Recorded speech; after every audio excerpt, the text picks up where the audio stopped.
ಸ್ನೇಹಿತರೆ, ಎಲ್ರಿಗೂ ಜೈ ಭೀಮ್. ಕಳೆದ ವಾರ ಒಂದು 3-4 ದಿವಸದ ಹಿಂದೆ ಬೆಂಗಳೂರು ನಗರದಲ್ಲಿ ಒಂದು ಸುದ್ದಿ ಆಗಿತ್ತು. ಅದೇನಪ್ಪ ಅಂದರೆ, ಈಗ ನಾಯಿ ಮಾಂಸನ ಒಬ್ಬ ಮುಸ್ಲಿಂ ತಗೊಂಡು ಮಾರಾಟ ಮಾಡ್ಲಿಕ್ಕೆ ಸಾಧ್ಯನಾ? ಇದು ಸಾಧ್ಯನಾ? ಆಗುತ್ತಾ? ಆ ರೀತಿಲಿ ಆಗುತ್ತಾ? ಮೇಲ್ನೋಟಕ್ಕೆ ನಾವು ನೋಡಕ್ಕೆ ಹೋದಾಗ ಮುಸಲ್ಮಾನರು ಯಾರಿಗೆ ಭಯ ಬೀಳ್ತಾರೋ ಇಲ್ವೋ ಗೊತ್ತಿಲ್ಲ, ಆದರೆ ಆತ ನಂಬಿರ್ತಕ್ಕಂಥ ಅಲ್ಲಾಹನ ಮೇಲೆ ಸಾಕಷ್ಟು ಅವನಿಗೆ ಭಯ ಇರ್ತದೆ.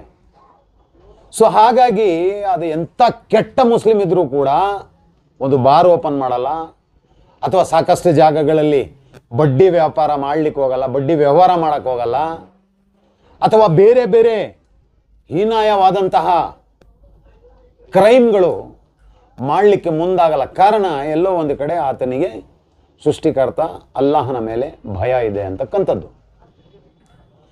ಅಷ್ಟೇ ಅಲ್ಲ, ಇಲ್ಲಿರ್ತಕ್ಕಂಥ ಕುರೈಶಿಗಳು ಕೂಡ ಮುಸಲ್ಮಾನರು ಎಲ್ಲೋ ಒಂದು ಕಡೆ ಕುರಿಯನ್ನು ಮಾರಾಟ ಮಾಡ್ತಾರೆ.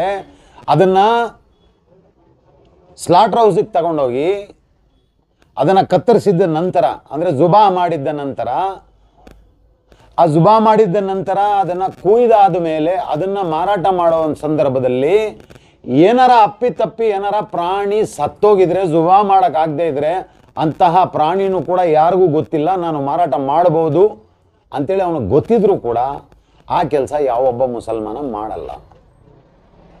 ಸೊ ಹೀಗಿರುವ ಸಂದರ್ಭದಲ್ಲಿ ಒಂದು ನಾಯಿ ಮಾಂಸ ತಗೊಂಬಂದು ಅಬ್ದುಲ್ ರಜಾಕ್ ಅನ್ನೋರು ಇಲ್ಲಿ ಮಾರಾಟ ಮಾಡ್ತಾರೆ ಅಂದರೆ ಅದು ಅಕ್ಷರಶಃ ಸುಳ್ಳು.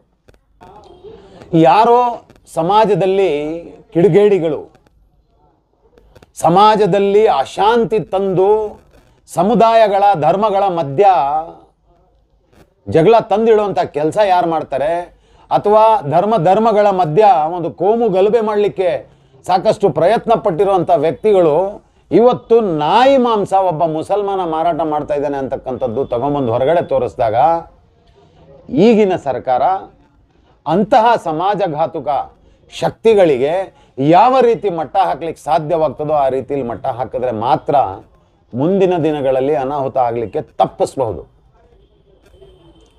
ನಾವು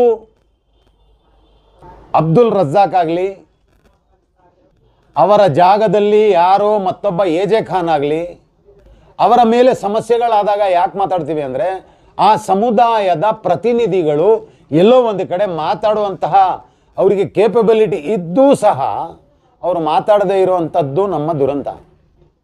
ಸೊ ಹಾಗಾಗಿ ನಾಯಿ ಮಾಂಸಕ್ಕೂ ಕೂಡ ಇಟ್ಕೊಂಡು ನಮ್ಮ ಮೇಲೆ ರಾಜಕೀಯ ಮಾಡ್ತಾರಂದರೆ ನಿಜವಾದ ರೀತಿಯಲ್ಲಿ ನಾವು ಇವತ್ತಿಗೂ ಕೂಡ ಯೋಚನೆ ಮಾಡದೇ ಇದ್ದರೆ, ನಾವು ನಮ್ಮ ಪೀಳಿಗೆಯನ್ನು ಅವೇರ್ನೆಸ್ ತರದೇ ಇದ್ದರೆ, ಅಥವಾ ಸಮಾಜದಲ್ಲಿ ನಡೆಯುವಂತಹ ಎಲ್ಲ ವಿಚಾರಗಳನ್ನು ನಾವು ಅರ್ಥ ಮಾಡಿಕೊಳ್ಳದೇ ಇದ್ದರೆ ಏನಾಗಬಹುದು? ಮುಂದೆ ಏನಾಗಬಹುದು?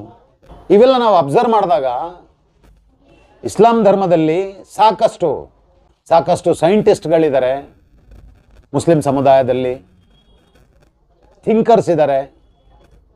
ಅಂತಹ ದೊಡ್ಡ ದೊಡ್ಡ ವ್ಯಕ್ತಿಗಳಿದ್ದಾಗ ಯಾರೂ ಕೂಡ ರಾಜಕೀಯದ ಥಿಂಕ್ ಟ್ಯಾಂಕ್ ಆಗಿ ಕೆಲಸ ಮಾಡಲಿಲ್ವಾ? ಮಾಡಿದ್ದಾರೆ.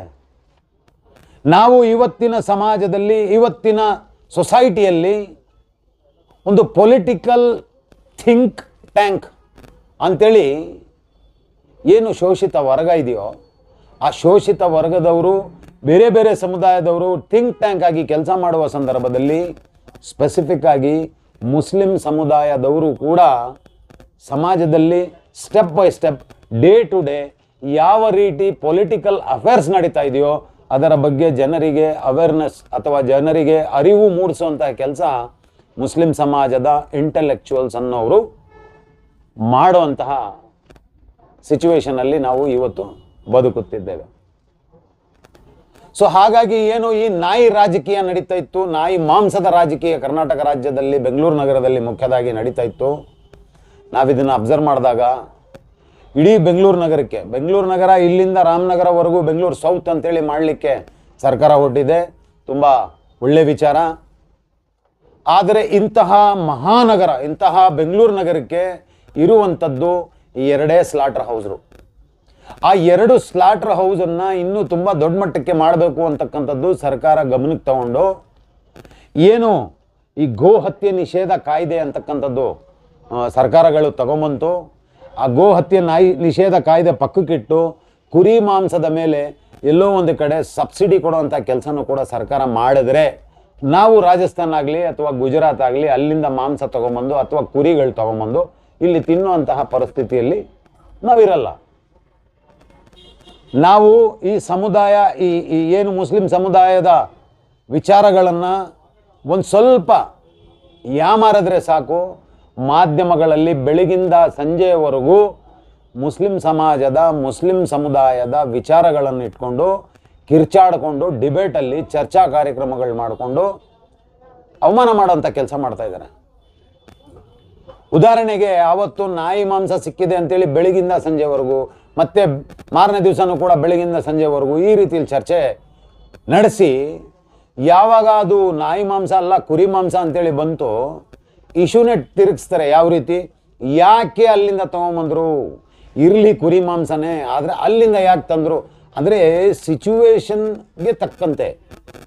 ಸಿಚುವೇಶನ್ಗೆ ತಕ್ಕಂತೆ ಯಾವ ರೀತಿ ಅವರು ಟರ್ನ್ ಮಾಡಿ ಚೇಂಜ್ ಮಾಡಿ ಮಾತುಗಳನ್ನು ಯೂಸ್ ಮಾಡ್ತಾರೆ ಅಥವಾ ಚರ್ಚಾ ಕಾರ್ಯಕ್ರಮಗಳಲ್ಲಿ ಯೂಸ್ ಮಾಡ್ತಾರೆ ಅಂತಕ್ಕಂಥದ್ದು ಸಾಕಷ್ಟು ಜನ ಅಬ್ಸರ್ವ್ ಮಾಡ್ತಾ ಇದ್ದಾರೆ.